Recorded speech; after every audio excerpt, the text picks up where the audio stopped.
very good evening. You're watching The Money Show on ET Now, and if you're going to get married, listen up because this show is dedicated to you. You could call this The Money Show's Wedding Edition. I'm Abina Kapasi, and I'm going to be taking you through important conversations that couples need to have with respect to finances. It's an important milestone in your life. It is something that will change things around you quite significantly, including, of course, your financial, status. And that's the reason why, you need to ensure that you get something sorted out, straightened out before you get married. Certain conversations as well to have with your spouse to ensure that you both are in the same page when it comes to managing your finances, when it comes to overall general attitude towards money. So that's really what we are going to be talking about, and of course not to mention the fact that we are in this pandemic. We should not be, or rather we will not be able to really conduct weddings the way we usually do, which means instead of the big fat Indian wedding, you're going to have something more somber, something more smaller in size and scale, which means that for all you people who may have been saving up money for your kid's marriage or your own marriage, well, guess what? It's a ton of money really saved. So ensure that you put it to good use, you utilize it well, and that is exactly what we will guide you through as well on today's episode of The Money Show. Later on the show, we'll also be bringing on board a couple, also one of India's foremost wedding planners, who have in fact planned their own wedding. They concluded it in fact just the day before yesterday. How do they go about it? What are the tips and tricks they recommend all couples adopt, especially if they want to continue with their wedding plans from here on as well, is what we are going to be finding out from this couple. So let's kickstart the show then, and joining in today on the show is Amit Kukreja. He's the founder of Amit Kukreja Advisory, and he's also a certified financial transitionist. So I guess no better person than Amit to talk us through this journey. He specializes in ensuring that your finances are attuned with whatever transition you go through in life, whether it's a move from maybe a job to a business, or even of course this big milestone of you getting married or you having kids. Amit, thank you so much for joining us today on ET Now. So to start with, in India, there's a habit to, match kundalis, among many other things, right? We take an auspicious date, etc. But the one thing that we often miss out is having financial conversations with our spouse. Why do you think, Amit, that's extremely important to do? Well, money is an important resource in life. We know that in order for us to have a very successful life, in order for us to have a same lifestyle that we have been living, or the lifestyle that we want to take ourselves to, money plays a very critical role in taking you to the kind of lifestyle that you want to have. So very important to understand what the money personality is of the other person. How does he or she deal with money? What does he or she think about money? What does he or she want to achieve from the money as a resource? So money conversations are very, very critical conversations to have a very successful partnership with a person of your choice.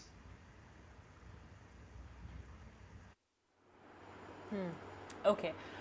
All right. How direct do you recommend spouses to be, when they themselves are talking about their own money personality or financial personality you mentioned, or they're asking, their prospective spouse or their prospective partner about income, about debt, about spending habits? How direct is it, how direct should each individual be?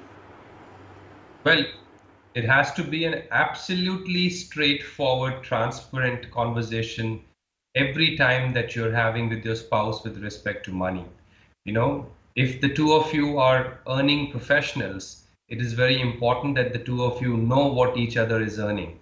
The two of you should know how you guys are spending that money. The two of you should know how you guys are contributing to running the household, and how the two of you are contributing to achieving the financial goals that you identified are very critical for the family. So the conversation between the two individuals when it comes to money has to be very transparent, has to be goal-centric, has to be candid enough so that both of you understand what your vulnerability is when it comes to money. How are you as two individuals likely to respond to a crisis of money or to a bountiful state of money. So knowing the extreme behavior or knowing the behavior in an extreme circumstance as a part of your personality due to a financial situation is also critical to understand about each other. So I don't think there's any reason why the two individuals should not be directly handling this, taking the bull by the horn when it comes to identifying the right relationship between the two of them, and then identifying how money as a role it plays in terms of keeping the two of you together. So no, I mean, no double thoughts or no second thoughts on that, how the conversation should go between the two individuals. Be direct. Absolutely, there's no really need for feeling a little shy or any sort of hesitation should be absolutely out of the books when you're having such conversations. Feel free about asking about income, about any debt, about spending habits. All of these conversations should very much be on the table when you are having a conversation with your prospective or to-be partner. Now, Amit, we are more and more in a society where it's a double income household as opposed to where it usually used to be a single income household. So for to-be wed couples especially, how do you think financial planning would differ in both of these situations? So for to-be wed couple, I think it pretty much stays the same in terms of understanding what the two earnings are, in terms of understanding how the contribution is going to be. The only difference being when a couple is not married, they might not be as direct about money conversation vis-a-vis when they are married. So in that situation, I would suggest you should have a very open-hearted conversation about how things would change for them in terms of what they're doing as a contribution right now if they're living with their parents. And they might have a similar expectation that since they're not contributing now because they're living with their parents, how are they expected to contribute later when they move out of the house to move in with their partner? So that paradigm shift needs to happen. So it's better they do these conversations before the actual shift happens and become very familiar with this topic of joint contribution, joint responsibility, joint investments, dealing with the debts together. Plus, the most important part should be there should not be anything concealed about money affairs from the other person. So if you have a debt already that you're carrying on your shoulders for last few years, even before you met this new partner who you are choosing to live your life with, that debt figure or how much that debt is and how that debt will be paid off by you should be known to the other person. She shouldn't be taken aback later after getting married that, oh, you already had a debt or you already have a surplus. So a lot of these tricky points, the areas where you have a lifestyle, you have a splurging habit, you have a habit of not saving, you have a habit of not worrying about investments because somebody else is already taking care of it. All these habits also should be brought into the light, and discussion should happen around the habits, around the debts, around the contribution, around the income. It just brings the two of you as at a level-headed partnership stage, and that makes your marriage long-lasting and far more fruitful than you would have it without doing these conversations.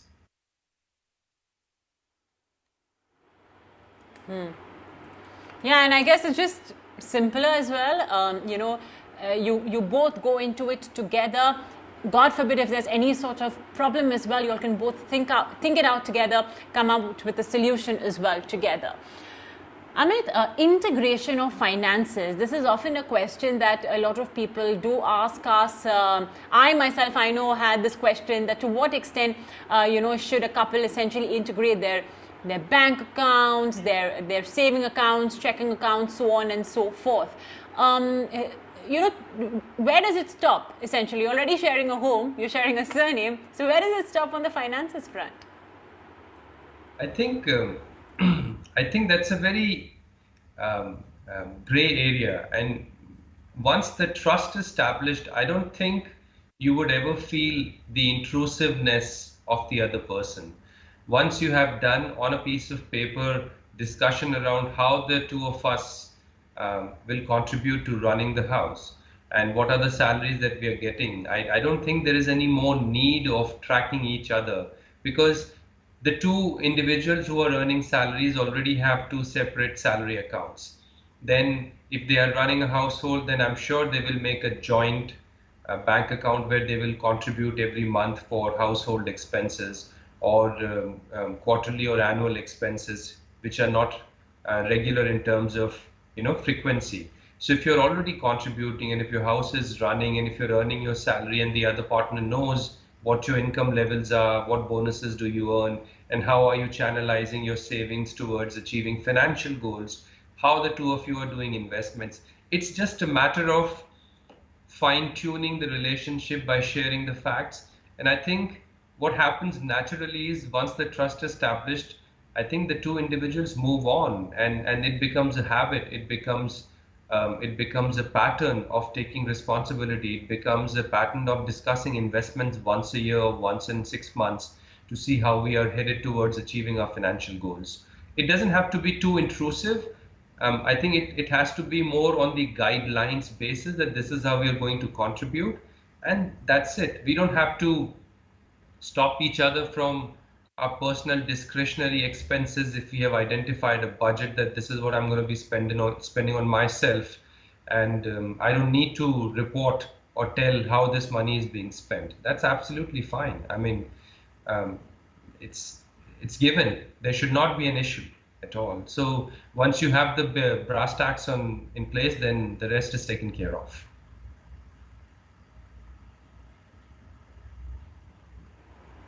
Okay, all right.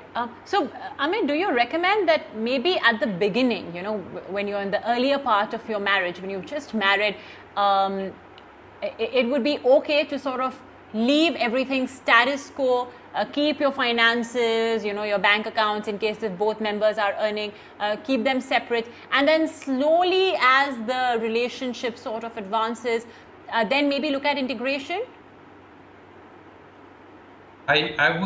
I would think so, because these things happen gradually. It shouldn't be very rule based. At the end of the day, it's a new relationship, or at the end of the day, it's a new form of living. Previously, you probably were in a relationship, but you guys were not living together. But now you have started to live together. So there is adjustment that needs to happen on several other fronts as well. How we live, how we eat, how we go out, how we hang out, how we plan our holidays, how do we meet our parents, how do we take care of our relatives, how do we deal with the landlord, how do we manage our property. There's so much to adapt and adjust with. So money thing should also be taken gradually, like you are taking the other things in life. And it's a slow process. Don't rush through the process. The sooner you start these conversations, even before getting married, since you're pretty sure that this is the partner you'll be living your life with, the sooner you start socializing this concept and pushing the topic slowly with the other person. If the other person is resistant to it, then give the person time, let the person overcome the obstacles that she has at an emotional level.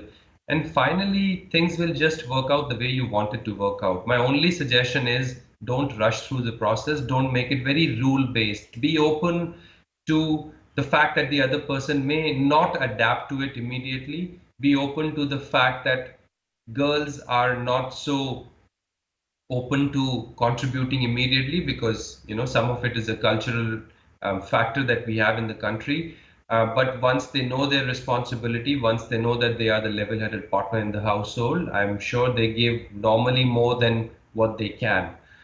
So these things will take time, like relationship takes time. These habits, these changes, the adjustments and alignment will also take time.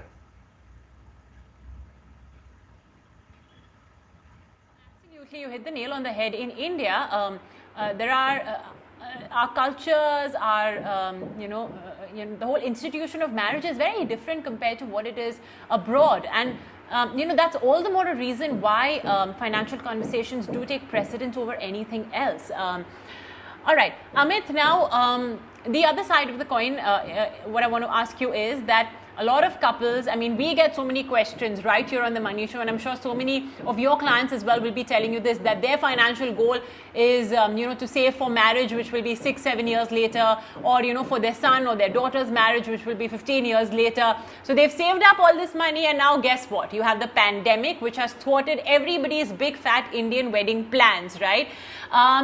There are some people who still want to push their wedding plans maybe 1 year later, but there are some who are just saying that, look, you know what, whether it's a 1,000 people wedding or a 50 people wedding, we're going to get married this year.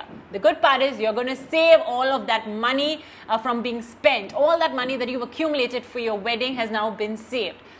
How do you think smartly couples should now utilize that money, invest it? Well, it's a fantastic opportunity to revisit the basics of financial planning and see if you are doing all the right things to ensure that you have the financial foundation right for a successful financial life.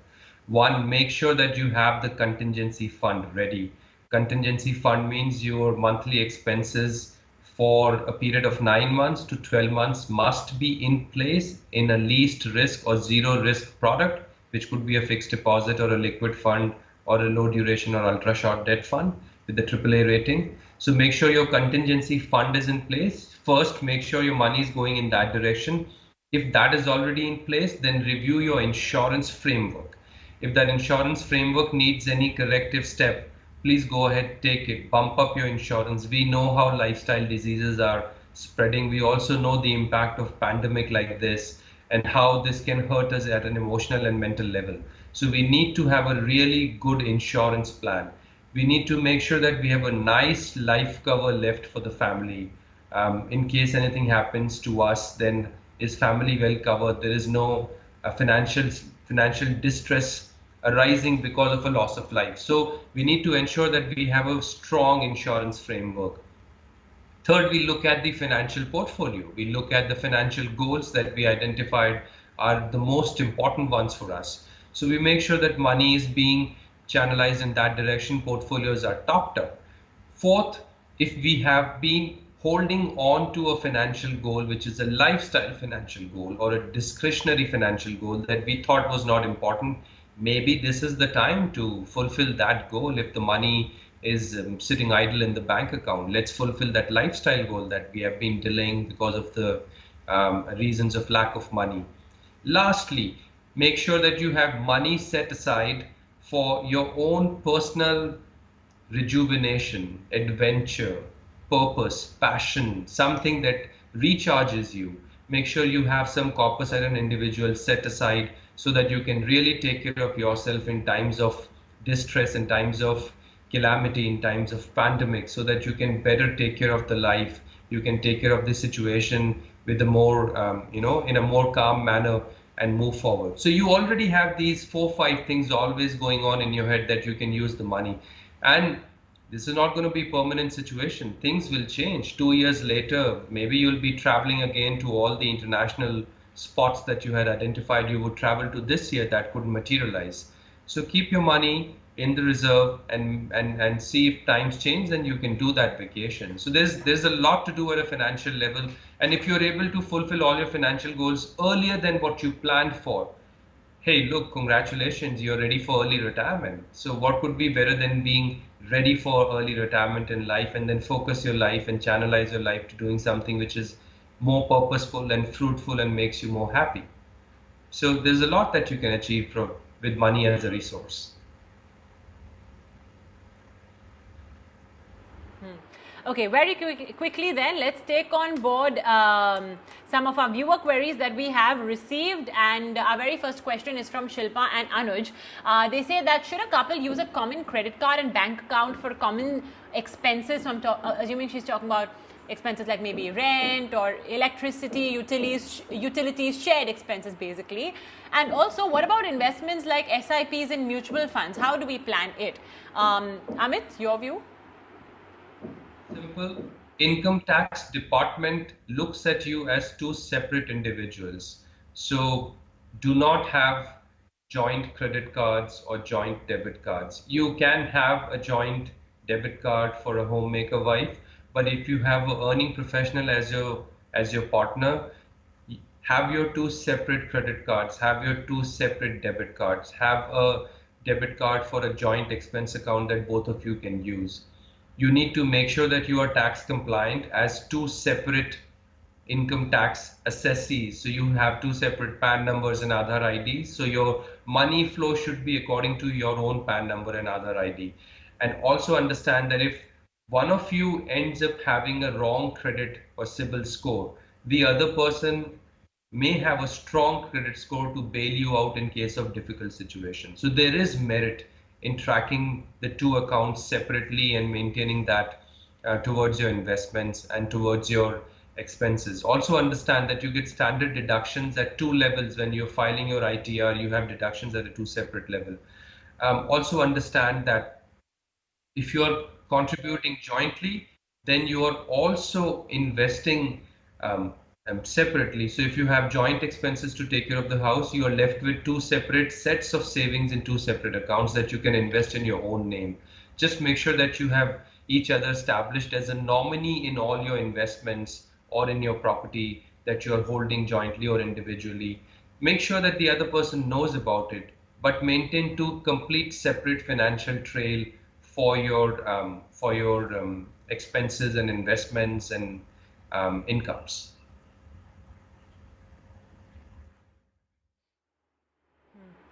Okay, all right. Let's move on and take on board our next question.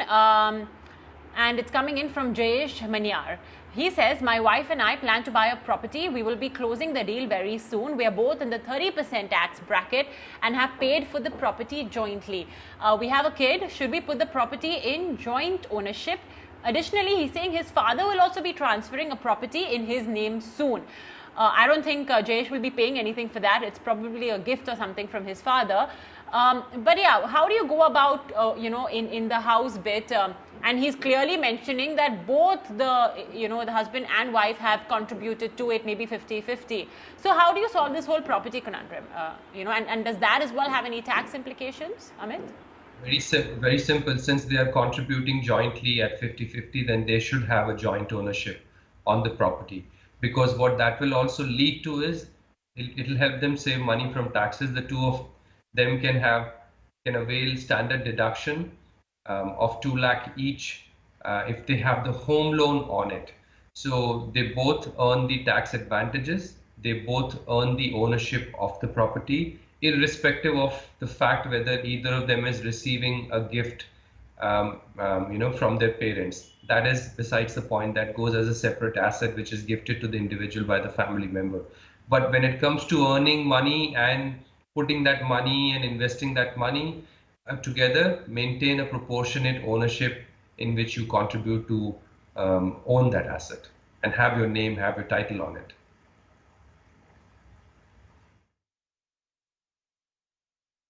Amit, I think it's easier when both of you all have paid jointly for the property. Very simple, then just put both the names on the papers. But what if how does the whole taxation bit work if, let's hypothetically assume, the husband only, Jayesh only over here, was receiving the property from his dad, is receiving rather the property from his dad, plus let's assume he alone has only paid for the property. Should he put it in his wife or maybe his kid's name, or it's fine if he has two properties in his name? No, it's fine if he has two properties in his name. Normally people in India put the second owner, which could be spouse or which could be a child, purely for security reasons, because when they have a joint ownership, we know that it's not going to be an easy sell until the other person is convinced to sell the property.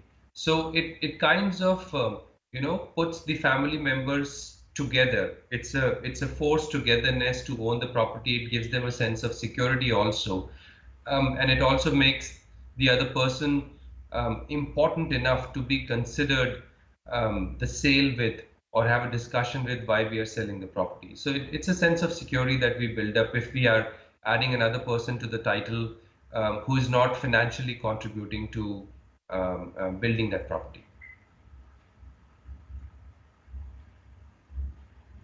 All right.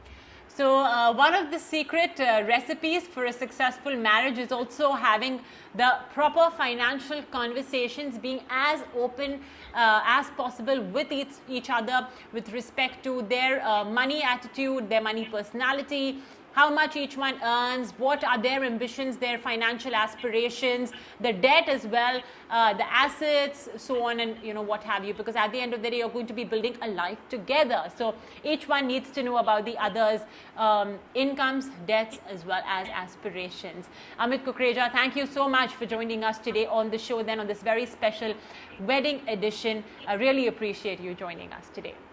Thank you, Mubina. Thank you.